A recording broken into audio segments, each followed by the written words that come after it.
मैं थोड़ा-सा बैकग्राउंड बता दूँ कहानी का। ये कोई 3 बरस पहले की बात है कि बहुत ज़्यादा अ अ, बच्चों की जो आईआईटी और मेडिकल और आईएएस की तरफ धकेले जा रहे थे, उन लोगों की आत्महत्याएँ करने की खबर आई। ख़ास करके ये खबरें कोटा से आ रही थी, जहाँ पर बहुत सारे ट्यूशन और इस तरह के सेंटर्स हैं। तो ये कहानी उन्हीं किस्सों से, उन्हीं वाक़ियों से, उन्हीं खबरों से निकली है। सड़क चलने लगी, इसका नाम है। एक पल को तो हेमंत जोशी सकते में आ गए। आँखों के आगे अंधेरा छा गया और मोबाइल हाथ से छूट करके गोद में गिर गया। फिर दिल से निकला, नहीं, नहीं, ऐसा नहीं हो सकता। इसके साथ 28 साल अध्यापक रहे हेमंत जोशी खुद को सँभालते हुए फ़ौरन मास्टर मोड में आ गए। खुद ब खुद उनका ध्यान खबर देने वाले के व्याकरण पे गया। आपका बेटा आत्महत्या कर रहा है। सामान्य निरंतर काल में आत्महत्या, present continuous tense. Hello hello बहुत किया, लेकिन उधर से कोई जवाब नहीं मिला। वापस फोन मिलाया, मिलाने की कोशिश की तो आउट ऑफ रीच बताता रहा। सुल्ताना, उन्होंने पत्नी को आवाज दिया। दोबारा चाय नहीं मिलेगी, अंदर से आवाज आई। एक तरफ सब्जी और दूसरी तरफ दाल चढ़ी है। जरा आओ ना, बात करनी है। ये स्कूल की लंबी छुट्टियां नहीं होनी चाहिए। मास्टरों की समझ ही में नहीं आता कि खुद के साथ क्या करें। सुल्ताना रसोई से ही झल्लाई। अरे बाहर तो आओ, उन्होंने फिर इसरार किया। 2 कमरे के घर में बाहर क्या और अंदर क्या, वर्ग जो भी हो, पत्नी पति को उसकी माली औकात याद दिलाने से कभी नहीं चूकती। हेमंत ने सामाजिक मूल्यांकन को पीछे धकेला और सामने खड़ी सुल्ताना को नजर भर के देखा। उसे बताना तो पड़ेगा ही, बुलाया भी इसीलिए था। कोटा जाना पड़ेगा, आज ही, बल्कि अभी। 1 दिन के लिए या 2-4 दिन रुकोगे वहां? तुम्हें भी चलना होगा। अब मैं कैसे चल सकती हूँ? 20 किलो मटन के अचार का ऑर्डर लिया है। अभी तो बस गोश्त उबाला ही है। चलना तो पड़ेगा। आविष्कार के साथ। नहीं, नहीं, वैसा कुछ नहीं, क्योंकि उसने सामान्य निरंतर काल में मतलब प्रेजेंट कंटिन्यूअस टेंस में बात की, इसलिए। क्या कह रहे हो? कुछ समझ में नहीं आ रहा है। सुल्ताना खींच उठी। 2 या 3 दिन का सामान रख लो। ज्यादा कुछ नहीं, 12:30 वाली इंटरसिटी मिल जाएगी। कहा ना मटन का अचार। अरे भाड़ में जाए तुम्हारा मटन का अचार। आविष्कार, उसी को तो 30,000 भेजने हैं ना इस महीने, इसीलिए तो मैंने हाँ कहा मिसेस ओबरॉय को। सुल्ताना कहते कहते रुक गई। हेमंत उसे एकटक देख रहा था, बिना नजर हटाए, बगैर पलक झपकाए। इस नजर के सामने 9वीं 10वीं के उद्दंड लड़के भी नहीं टिकते थे। फिर भला सुल्ताना की क्या औकात थी। हार कर रसोई में गैस धीमी करने गई तो सिंक में भरे बर्तनों पर नजर पड़ी। उफ, उसे याद ही नहीं रहा कि सुशीला ने 2 दिन की छुट्टी मांगी थी। तुम खाना देखो, मैं बर्तन धो देता हूँ।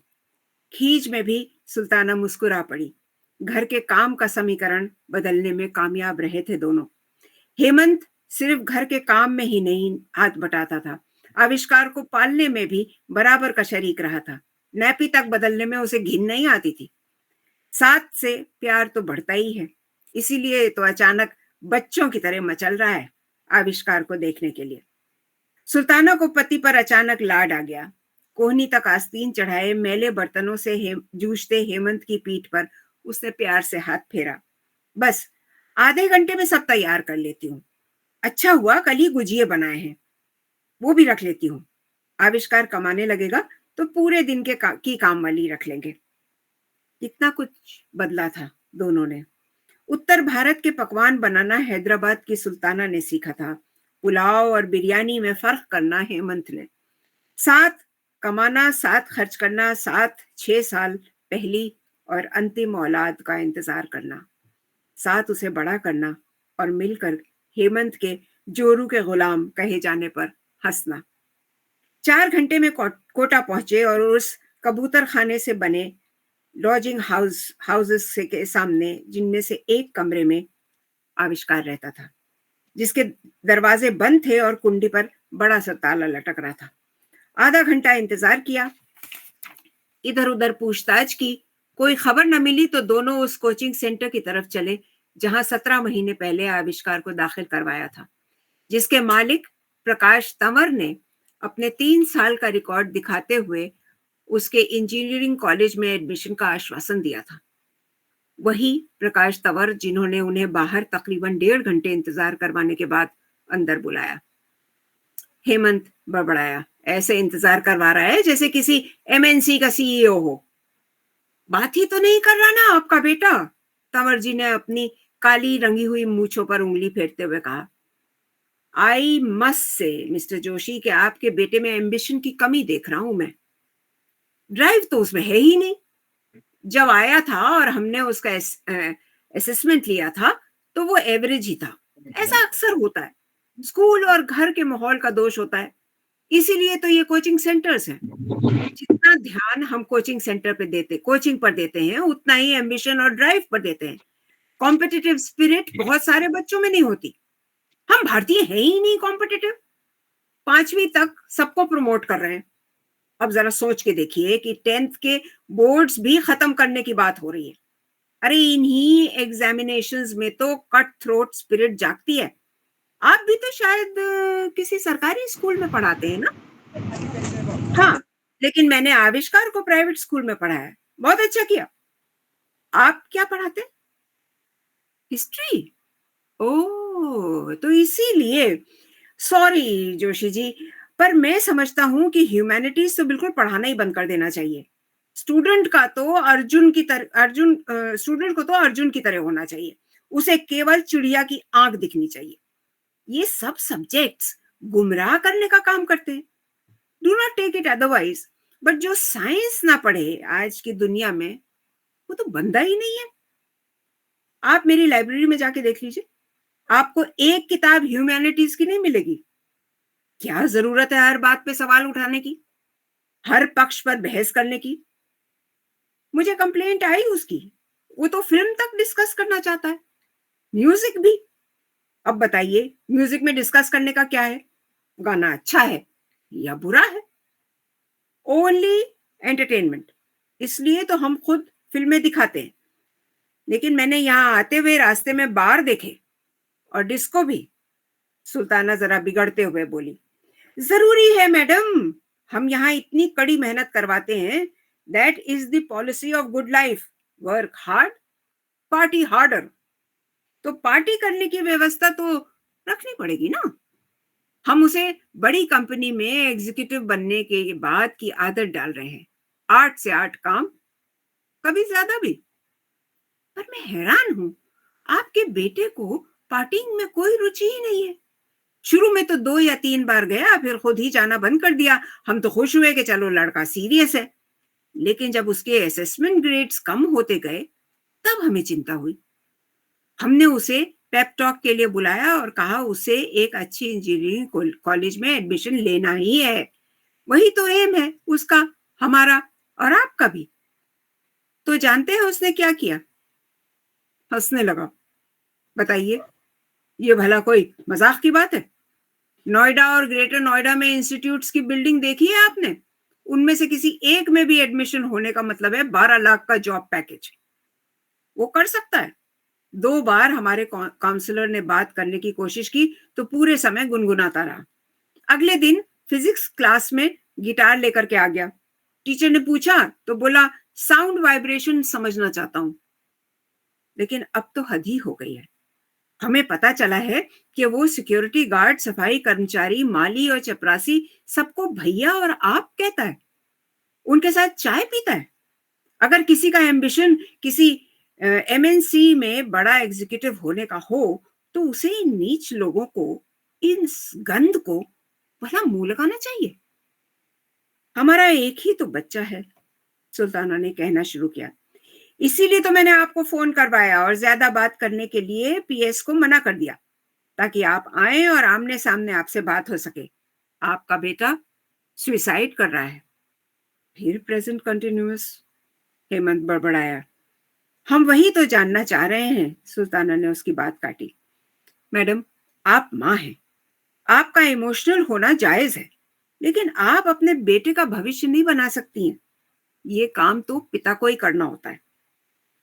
जो आपके पीछे शिवाजी महाराज की तस्वीर है, उन्हें तो उनके पिता ने ही निडर योद्धा योद्धा और कामयाब शासक बनाया होगा। तंवर जी को व्यंग न समझते देख करके सुल्ताना बोली, इन्हें जीजाबाई शाहजी भोसले के बारे में मत बताना शुरू करना प्लीज हेमंत। हाँ, आप आविष्कार के खुदकुशी करने की बात कर रहे थे। सुल्ताना के बात की डोर संभाल लेने पर तंवर जी व्यंग से मुस्कुराए। सुसाइडल ही है। 2 महीने से कोचिंग सेंटर नहीं आया है और पिछले हफ्ते पता चला उसने एक डिस्को बार में क्रूनर की जॉब कर ली है। जो साइंस छोड़ करके गाना गाने लगे, वो तो बंदा। हेमंत खड़ा हो गया। गुस्से से उसका पूरा शरीर कांप रहा था। सुल्ताना उसे पूरे ताकत से पकड़े हुए थी और उसे बाहर खींच रही थी और तंवर चिल्ला रहा था, आप ब्राह्मण हैं इसलिए आप पर हाथ नहीं उठाता, नहीं तो आप भी मेरी तरह मेज से पेपर वेट उठा करके खिड़की के शीशे पे मार देते। अगर आप ऐसा करते तो न्यूटन की थर्ड लॉ ऑफ मोशन को साबित करते।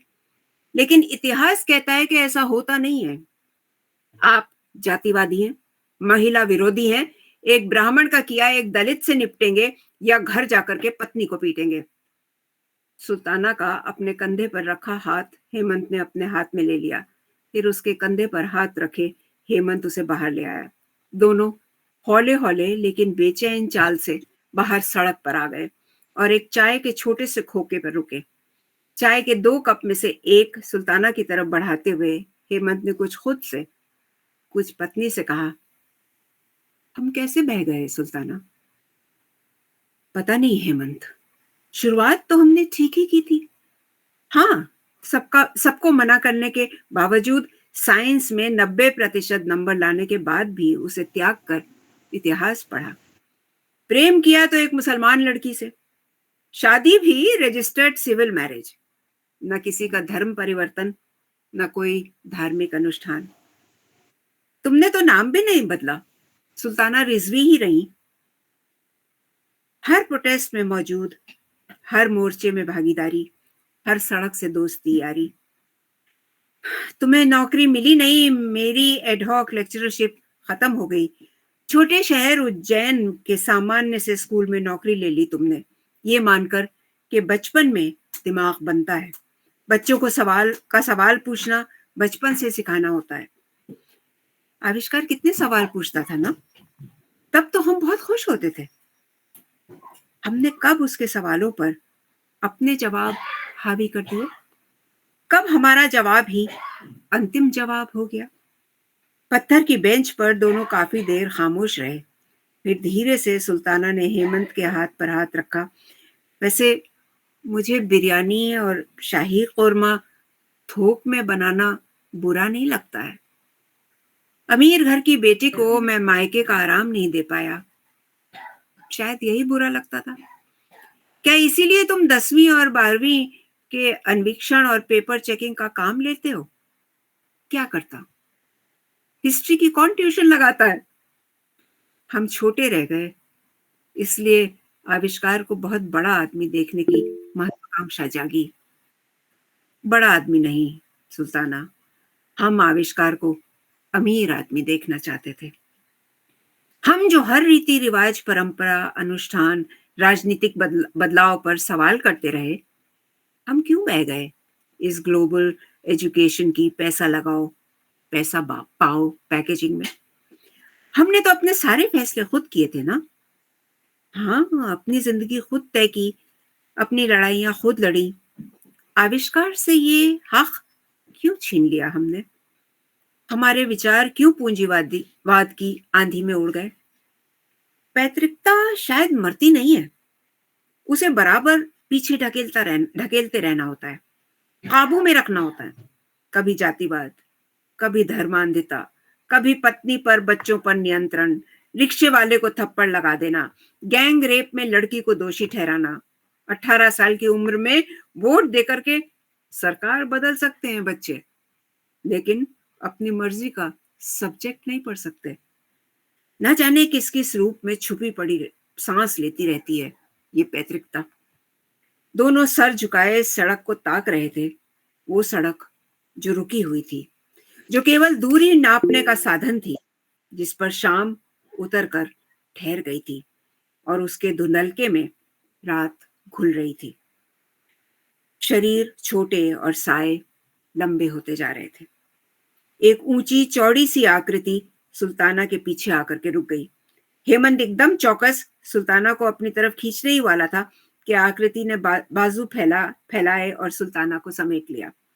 विष्णु भैया ने बताया कि आप दोनों आए हैं और तंवर जी से बात कर रहे हैं। जब तक मैं पहुंचा आप निकल गए थे। कौन विष्णु भैया? हेमंत ने पूछा। कोचिंग सेंटर के सिक्योरिटी गार्ड। सुल्ताना को छोड़ करके आविष्कार हेमंत के गले लगा जो सोच रहा था कि लंबे बाल और वजन कम हो जाने के बाद भी आविष्कार के बदन की महक नहीं बदली थी। ये मम्मी पापा हैं का आविष्कार बचवा? नहीं विशेषर काका, ये अम्मी या ये बाबूजी है। तनी कड़क चाव बनाओ। दोनों अवाक आविष्कार को देख रहे थे। ये पुरबिया कब सीखी इसने?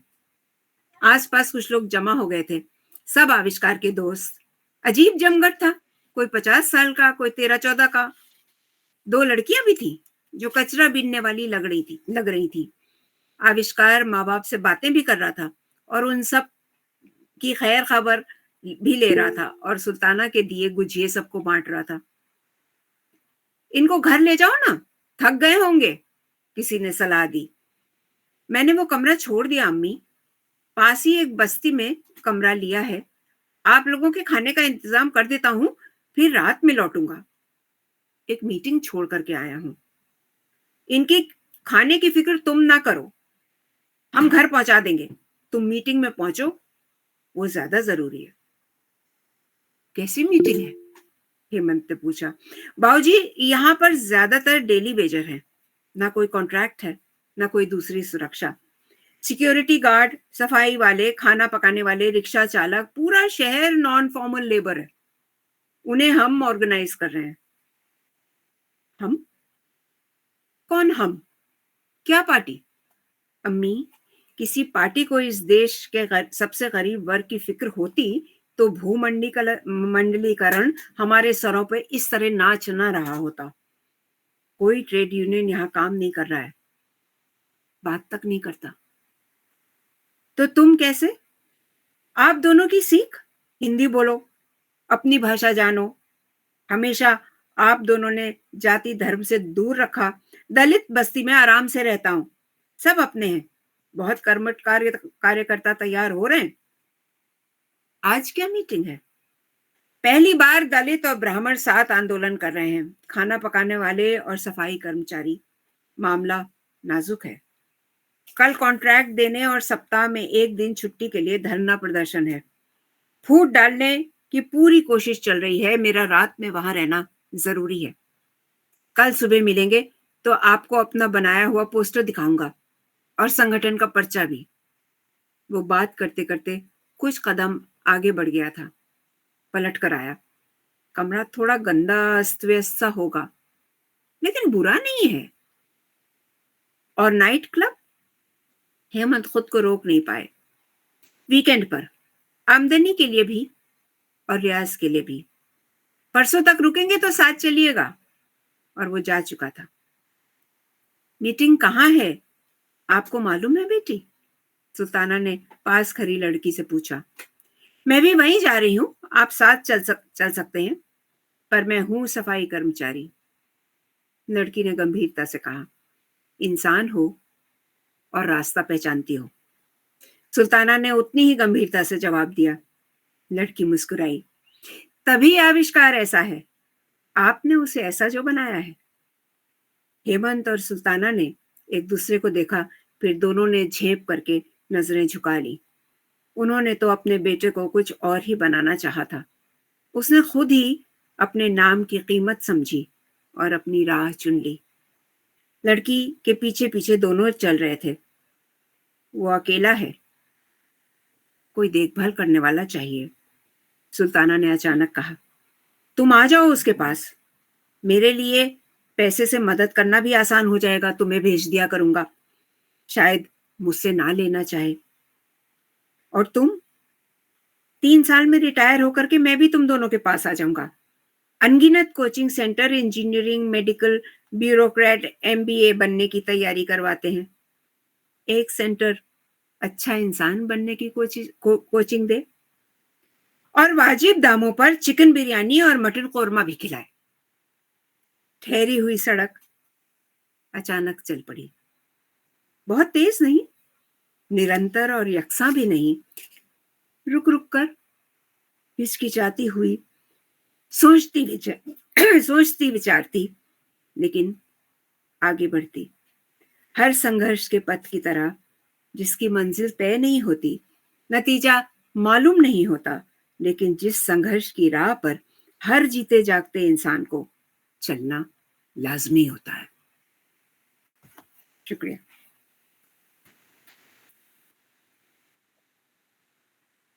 बहुत ही शानदार कहानी, बहुत मजा आ गया। बस।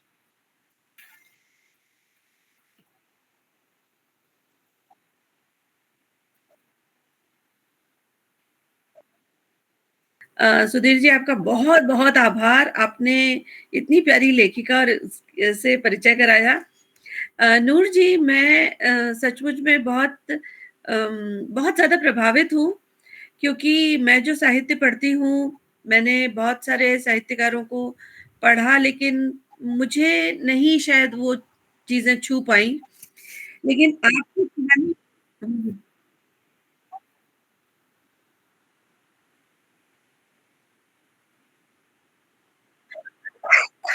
जी। जी। जी, जी, जी, मैं कर लेती हूँ, बिल्कुल कर लेती हूँ। तो नूर जी, आपकी कहानी ना आज के समय से बहुत ज़्यादा रेलेवेंट है। आपकी कहानी जो है वो आज की समस्याओं को दर्शा रही है और मैं ये चाहूँगी कि मैं ये कहानी अम, अ, अपने विद्यालय में जब पेरेंट्स मीटिंग होती है, तो मैं उसमें सुनाऊँ। और आपकी और किताबें कौन-सी हैं? मैं वो जानना चाहूँगी ताकि मैं उसको मँगा सकूँ। जी, बहुत शुक्रिया। जहाँ तक रहा कि कहानी सुनने या सुनाने की बात है, बड़े शौक से कहीं भी सुनाइए। मैं समझती हूँ कि मेरा काम तो पूरा हो जाता है लिख देने के बाद, और उसके बाद जितनी भी पढ़ी जाए, जितनी सुनाई जाए, उसके लिए कोई इजाज़त की ज़रूरत नहीं है। आप बेधड़क सुनाइए। इस कहानी संग्रह का हिस्सा है, जिसका नाम है सयानी सयानी दीवानी। जी। जी, तो ये राधा कृष्ण प्रकाशन ने छापी है और इसमें ये कहानी है। तो एक तो ये है, सयानी दीवानी है, एक कहानी संग्रह 2 और हैं और एक स्याही की एक जी, बूँद। जी, स्याही की एक बूँद जो है वो अम्मी की, मेरी माँ की यादें हैं। मैंने हमेशा ये माना है कि बड़े पॉलिटिशियंस जो होते हैं या जो बड़े लेखक भी होते हैं, उनका तो नाम हो जाता है, लेकिन उनके पीछे जो महिलाएँ होती हैं, उनका उतना नाम भी नहीं होता, उनका उतना ज़िक्र भी नहीं होता।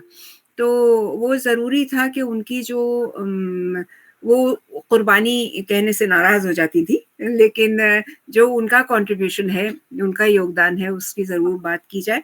और किस तरह से वो एक बहुत कट्टर मुसलमान घर से आके, किस तरह से वो लेफ्टिस्ट हुईं, सोशलिस्ट हुईं, कैसे उन्होंने अपना बीए पूरा किया, एमए पूरा किया, वो सिर्फ़ इंटर करे हुए थीं जब शादी होके आईं तो। और पढ़ाना शुरू किया, नौकरी की, तो वो सारी यादें हैं। और उसका ही एक तरह से पहला हिस्सा है जो अब्बा की यादें हैं। तो मेरे हिस्से की रोशनाई। तो वो दोनों अगर आप एक के बाद एक पढ़ें तो आपको ज़्यादा मज़ा आएगा। मैं किताबों का प्रमोशन नहीं कर रही जी, हूँ, जी, लेकिन बिल्कुल अगर भी आप नहीं है। किताब पढ़ेंगी फिर तो एक आपको है अच्छा लगेगा। अपना खुदा एक औरत। जी, ये अगर आपको ख़्याल हो तो एक शाबानो केस हुआ था हाँ, 86 में। हाँ। तो मैं उस वक़्त बहुत कम उम्र रिपोर्टर थी और मुझे अरुणा आसिफ़ अली ने सलाम उन्हें, उनकी याद को, उन्होंने मुझे कहा कि तुम जाओ और तुम रोज़ जब भी पेशी होती है तुम बैठोगी सुप्रीम कोर्ट में और इस पर लिखोगी लेमैन्स लैंग्वेज में हमारे अखबार में, पैट्रियट में। तो वो करते-करते मुझे ये एहसास हुआ कि कितनी कितनी गड़बड़ियाँ हो रही हैं इस्लाम के इंटरप्रिटेशन में। किस तरह से पूरी तरह से उसमें कब्ज़ा जो है वो पुरुषों का है और वो अपने इंटरप्रिटेशंस वो दे रहे हैं जिसमें उनका फ़ायदा हो सके। हाँ। तो जी, तो वो उससे ये किताब निकली थी और मैंने ट्रेस किया है कि किस तरह से रिफ़ॉर्म्स होने शुरू हो गए थे 40 के दशक में। लेकिन उन सब रिफ़ॉर्म्स पर एक तरह से पानी फेरा ये शाहबानो केस का जो फैसला तो हक़ में आया था। जस्टिस चंद्रचूड़ जो थे उन्होंने तो फैसला शाहबानो के हक़ में किया था। लेकिन पॉलिटिशियंस ने उस वक़्त की सरकार ने उसको पूरा रद्द करके मुस्लिम पर्सनल लॉ बोर्ड कायम कर दिया। उसमें पुरुष लोग आ गए सारे के सारे और वो फैसला भी ख़त्म कर दिया गया। शाहबानो को जान की धमकियाँ आती रही, मैं कई बार उनसे मिली उस दौर में। तो वो सारी चीज़ें जो हैं उससे ये इसको मैंने उपन्यास की तरह लिखा है क्योंकि मैं समझती हूँ कि सिर्फ़ अगर मैं फैक्ट्स लिख देती तो शायद लोगों की इतनी दिलचस्पी ना होती। तो ये है अपना खुदा एक औरत, my God is a woman के नाम से पहले अंग्रेज़ी में छपा और फिर अब इसका 9 भाषाओं में भारतीय भाषाओं में अनुवाद हो चुका है। तो ये और एक और उपन्यास मैं माफ़ी चाहती हूँ, मैं ही सारे सवाल कर रही हूँ। ओके, हाँ, नमिता जी आखिरी सवाल बस। पर किताबों के बारे में सबको जानकारी मिल रही है सुधीर जी। नहीं, नहीं, तो ऐसा करते हैं ना कि एक बार बाकी की टिप्पणियाँ ले लेते, फिर अगले राउंड में फिर से आप पे कुछ जानकारियाँ मतलब ठीक, ऐसे ठीक, ठीक। ये एक जायज़-सी बात रहेगी, है ना? जी, जी, ठीक। तो अभी इधर से मधु मेरे साथ जुड़ी है, तो वो अपनी बात कहना चाह रही है, फिर अर्चना, फिर नरेश, ऐसे चलते हैं। बीच में किसी और ने भी हाँ, जी, जी। पहले मधु। नमस्कार नूर जी। आज 11वां सेशन है कहानी का और स्पेशल होने के साथ साथ स्पेशल ही है। सबको बहुत वाक़ई ज्यादा सबके दिमाग में बहुत सवाल है और जिज्ञासा भी थी और आपकी कहानी तो बिल्कुल दिल को छू गई। कोटा फैक्ट्री का जो सीरीज चला था वो भी साथ साथ हमारे दिमाग में मेरे दिमाग में बन रहा था जी, और जी, हमारे बीच की आज के दौर की ये इतनी जो है आपने कहानी सुनाई है और ऐसे लग रहा था कि आप सुनाते ही रहे। हम थकेंगे नहीं, कोई वो नहीं होगा। और मैं तो जो है वैसे तो सुधीर जी का है धन्यवाद कि ये सेशन इतना अच्छा चला है और आप बीच-बीच में ऐसे ही आके हमारा मार्गदर्शन करें। जैसे ही करेक्ट, आपने कहानी सुनाई, बहुत सारे सवाल हमारे दिमाग में आए हैं और पहले बहुत ज़्यादा आपको पढ़ा नहीं, जैसे मैंने भी नहीं पढ़ा, लेकिन अब आपकी कहानी सुन के और इतनी अच्छी अभिव्यक्ति जो है आपकी और लिखने की जो कला है, तो मुझे भी ये लग रहा है कि बहुत सारी आपकी कहानियाँ पढ़ी जानी चाहिए। दूसरे साथी शुक्रिया। भी बार-बार कह रहे हैं, क्या पीडीएफ मिल जाएगा? क्या ये कहानी मिल जाएँगी? तो कुछ तो जी, खास है और खास किसी-किसी व्यक्ति में होता है, बहुत ही अच्छा लगा। और कहानी में मार्मिकता भी थी, मार्मिकता के साथ-साथ थोड़ी संवेदनाएँ भी, जैसे मेरी भी थोड़ी आँखों में ऐसे पानी आया कि इसमें मार्मिक ता झलक रही है और इंसान में इंसानियत होना बहुत ज़रूरी है, ये भी ये कहानी जो है बयाँ कर रही है। दोबारा से आपका धन्यवाद, ज़्यादा समय नहीं है। शुक्रिया धन्यवाद बहुत, नूर जी। इनायत बहुत-बहुत शुक्रिया। जी, अर्चना जी।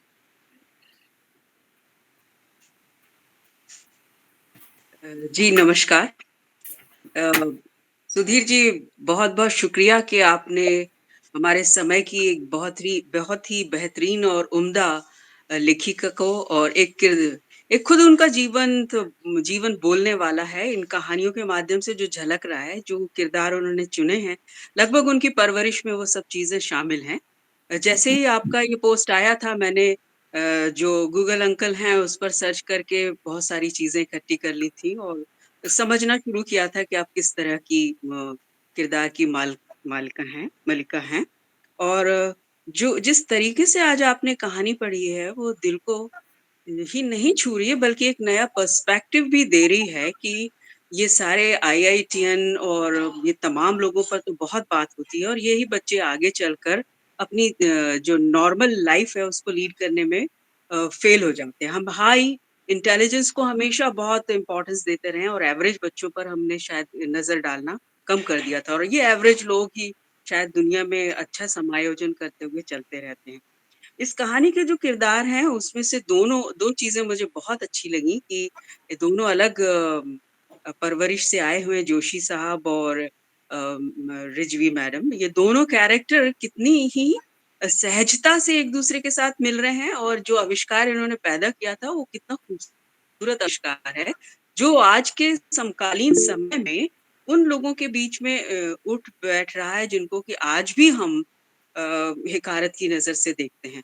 तो ये एक आपके प्रस्तुत करने का और आपकी कहानी की शैली की बहुत बड़ी सफलता है, और आज के समय में ऐसे लेखकों की बहुत जरूरत है जो माहौल हम चारों तरफ देख रहे हैं उसको शायद हम इस तरह से संवार सके। आपने पहले इजाजत दे दी है कि हम इन कहानियों को पढ़ सकते हैं, यदि आप सहजीवन के माध्यम से हमें ये उपलब्ध करा दें या और अधिक हमें ये अवेलेबल हो जाए तो हम जी, तक इसको पहुंचाने की कोशिश करेंगे, क्योंकि बिल्कुल। हमारी परवरिश में इतना खुलापन और इतना बाकपन और इतने अच्छे लोगों से जिनकी सोहबत आपने की है अपने बचपन से लेकर और अब तक आपको मिल रही है, आप पाकिस्तान में जाकर भी लोगों के बीच में उतना ही अपना प्यार पाती हैं।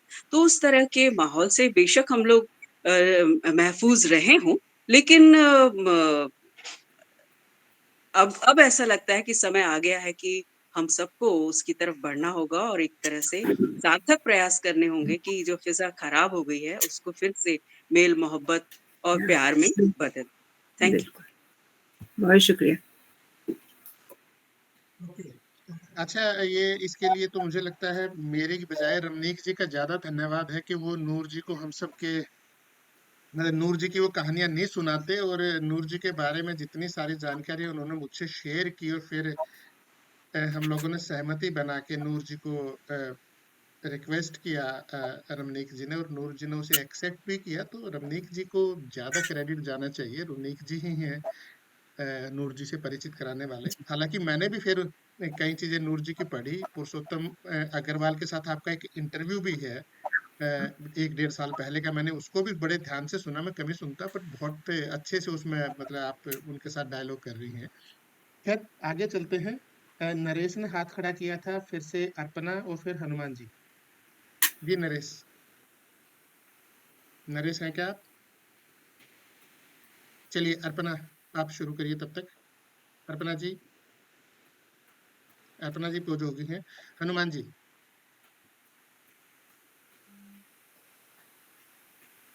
हनुमान जी आवाज आ रही है? लगता है नेट की दिक्कत है। कोई और अगर बात कहना चाहे तब तक ये लोग आते हैं। एक किसी ने और हाथ खड़ा किया था, मैं भूल गया नाम। अच्छा, कई लोग इसमें मैसेज में लिखा है नूर जी के वो जानना चाह रहे हैं कि एक तो किताबों की लिस्ट, एक लिस्ट तो देखिए मैंने पोस्टर में और मैसेज के साथ शेयर की है कि कितनी सारी मतलब लिखी गई हैं किताबें और जी, संग्रह। कुछ इसके अलावा भी हैं, अगर तो नूर जी वो शेयर कर सकती हैं। दूसरा, कुछ लोग ये जानना चाह रहे हैं कि क्या ये पीडीएफ में भी उपलब्ध है। हालांकि मैं तो ये सुझाव देता हूँ कि किताबें खरीदिए और पढ़ के, किताबें खरीद के पढ़ने का जो मजा है वो पीडीएफ में तो नहीं है। फिर भी अगर है तो नूर जी आप इस पर कोई टिप्पणी करना चाहें। यहाँ कुछ कहानियाँ मेरे पास हैं जो पीडीएफ में मांगे जाने पे मैं ज़रूर शेयर कर देती हूँ, क्योंकि जैसा मैंने कहा वो कोई इसमें कोई बचपन से ही सिखाया गया कि कॉपीराइट नहीं है, कॉपी लेफ्ट है। तो कॉपी लेफ्ट है और हर किसी के लिए वो अवेलेबल है, बिल्कुल। सो जितनी कहानियाँ हैं मैं ज़रूर भेज सकती हूँ, आपको भेज दूँगी, फिर आप आगे अगर चाहें तो भेज सकते हैं। नूर जी, आपकी किताबें ना अमेज़न पे बहुत सारी अनअवेलेबल बता रहे हैं। तो अगर आप पब्लिकेशन का भी नाम उसमें बता देंगे हमको, तो हम फिर जी, डायरेक्ट जी, पब्लिकेशन से कांटेक्ट कर लेंगे। ओके। शुक्रिया। ठीक है, तो जैसे नूर जी शेयर करेंगे मैं आप सबसे शेयर कर दूंगा, और इस सेशन को हम रिकॉर्ड भी कर रहे हैं जैसे पिछले भी करते रहे हैं, तो वो इसकी रिकॉर्डिंग भी शेयर करने की कोशिश करेंगे। हनुमान जी आगे। जी हनुमान जी, जी नमस्ते सर, सुधीर जी नमस्ते। नमस्ते नमस्ते। नूरजा मैडम आपको भी नमस्ते और सबको नमस्ते। मैं हनुमान सिंह पीलवा फलोदी जोधपुर से बोल रहा हूँ। मैडम आपकी स्टोरी बहुत अच्छी थी, बहुत अच्छी थी। मतलब जो अभी मैडम एक बता रही थी कि बड़ी मार्मिक थी। कुछ ऐसे पल आए कि मतलब एकदम लगा कि हम कहीं मैडम के सामने ही बैठे हैं, मैडम हमारी माँ है। इस तरह से मतलब कितनी हीलिंग टच थी। मैंने एक मैसेज भी डाला था, तो बहुत अच्छी थी, बहुत अच्छी थी। और हम लोग तो यहाँ कोटा हमारे राजस्थान में ही है, तो ये स्टोरी आपने जो सुनाई ये लगभग आती रहती है न्यूज़पेपर में, सोशल मीडिया में। तो ये बहुत स्टोरी है, इसको तो स्कूलों में मैडम इम्प्लीमेंटेशन करना चाहिए ताकि ये जो आगे पीढ़ी आती है बच्चों की तो उसके उनके ऊपर इस तरह की वो सोच लेके जाएँ कि उनके यदि किस असफल भी हो जाएँ, तो उनको किसी तरह की दिक्कत नहीं हो मैडम। बहुत अच्छी थी। Thank you. Thank you very much. Poonam ji भी अपना कमेंट कर रही हैं इसमें कि बहुत एक थैंक यू कर रही हैं कि एक ब्यूटीफुल पर्सन से मिलने के लिए। और शिवानी जी भी लिखते हैं आपकी कहानी में जो आपने एक कमेंट में बात कही है कि एक इंसान हो और मतलब और रास्ता जानती हो, कितना साधारण लगती है ये बात, है ना? पर आगे सवाल किया उन्होंने कि पर इस तरह के कितने शख्स मिलते हैं। हम्म, तो अच्छा है। आप में से कोई और अगर, हाँ, अर्पणा आ गई है जी। अर्पणा जी। जी, नमस्कार नूर जी। अच्छा लगा बहुत आपको सुनकर और आपसे इस तरह मुखातिब होकर, चाहे ऑनलाइन ही सही। और क्योंकि आप जिस तरह से कहानी जो आपने सुनाई एक तो आज के वक़्त के मुताबिक थी और बहुत टच कर गई, कहीं न कहीं हमारे जीवन से भी कनेक्टेड है। पर इन किरदारों, इन कहानियों के पीछे और जो हमने जो शेयर भी किया था आपके जो और कहानियाँ हैं, जो संग्रह हैं, उसके पीछे दिख रही है एक विद्रोहिनी। एक ऐसी स्त्री जो जीवन में बहुत विद्रोही है। तो हम वैसी विद्रोही नूर के बारे में थोड़ा-सा मैं जानना चाहती हूँ कि क्या किस तरह की ज़िंदगी है? हालाँकि एक कुछ रोशनी आपने डाली भी कि आपकी माँ, आपकी परवरिश कुछ इस तरह की रही। लेकिन फिर भी आपके खुद के अनुभव, खुद के एक्सपीरियंसेस इस तरह के, थोड़ा-सा ये जानना चाहूँगी।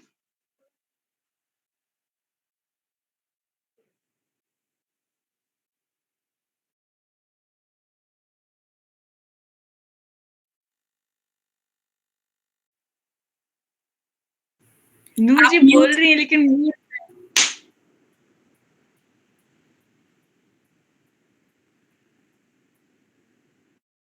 कैसे म्यूट हो गया? अब ठीक है? जी। ये स्टूडेंट डेज़ से ये एक्टिविज़्म शुरू हो गया था और आप लोग तो बहुत छोटे हैं लेकिन ये कि 30 पैसे से ₹1 बस का टिकट कर दिया गया था दिल्ली में। तो उसी को कम करवाने के लिए हम लोग सब स्टूडेंट्स और हाँ, स्टूडेंट बस पास जो था, वो ख़त्म कर दिया गया था। तो उसको दोबारा लागू करने के लिए और फिर 30 पैसे पे वापस लाने के लिए बहुत से प्रोटेस्ट हो रहे थे, उसमें स्टूडेंट्स की बहुत बड़ी भागीदारी थी और मैंने पहली बार फेस भी किया पुलिस का लाठीचार्ज वगैरह, भागना और ये सब और फिर उसकी कामयाबी भी देखी कि वो 30 पैसे पे तो वापस नहीं आया टिकट, लेकिन ये कि स्टूडेंट बस पास रिवाइव हो गया और 50 पैसे आया पर फिक्स किया गया टिकट। तो ये हम लोगों के लिए बहुत बड़ी कामयाबी थी और तब ये पहली बार एहसास हुआ कि अगर इंसान धैर्य से, नॉन वायलेंट तरीके से प्रोटेस्ट करता रहे तो उसका असर ज़रूर होता है। लड़ाई लंबी चल सकती है, ज़ाहिर है, लेकिन उससे घबराना नहीं है, लड़ाई जारी रखना है। तो उस तब से जुड़े फिर विमेन राइट्स को लेकर के सवाल उठने शुरू हुए। फिर ये कि एक सिग्नेचर कैंपेन चली पूरे इंडिया में, उसमें मैंने कई जगह ट्रैवल किया कि भई औरतों के लिए पेंशन होनी चाहिए, जो घर में भी काम करती हैं, उनके लिए भी एक पेंशन फिक्स होनी चाहिए। इस तरह के बहुत सारे मुद्दे थे।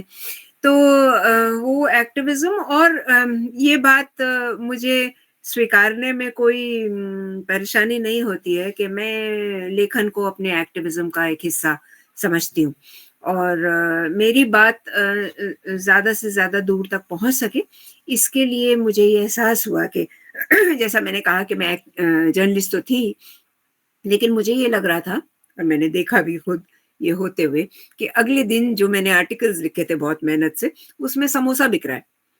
तो उसकी जो एक ये था कि भई इसकी कोई उम्र नहीं है।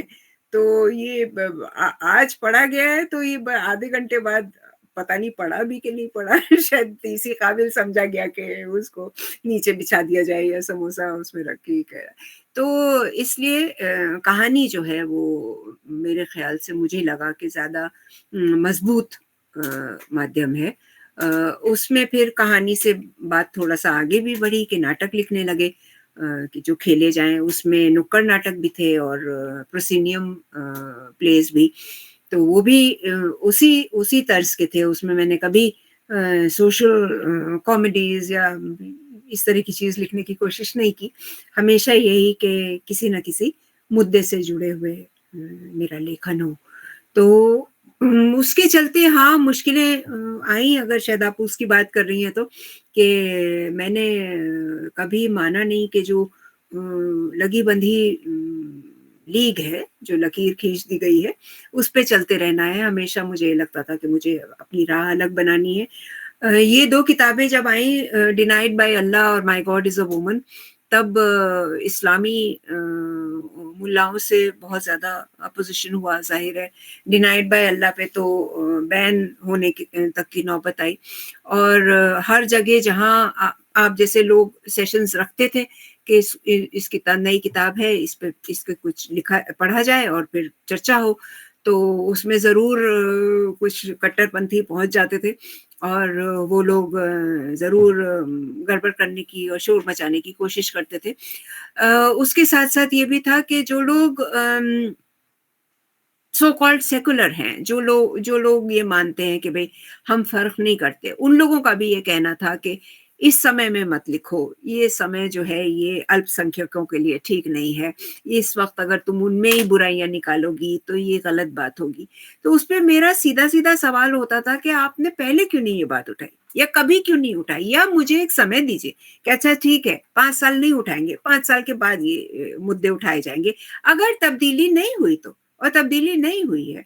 ये 86 का केस था शाबानो का और मेरी किताब जो है वो 2006 में आई है। मैंने तकरीबन 20 साल इंतज़ार किया कि भई या तो अंदरूनी मुसलमान जो स्कॉलर्स हैं वो तब्दीली करें या सरकार तब्दीली करे या लेफ्टिस्ट बैठ करके तब्दीली करें कि भई हम महिलाओं के हक में हैं और हम नहीं अन्याय होने देंगे, चाहे किसी भी इसमें हो रहा हो, ग्रुप में हो रहा हो।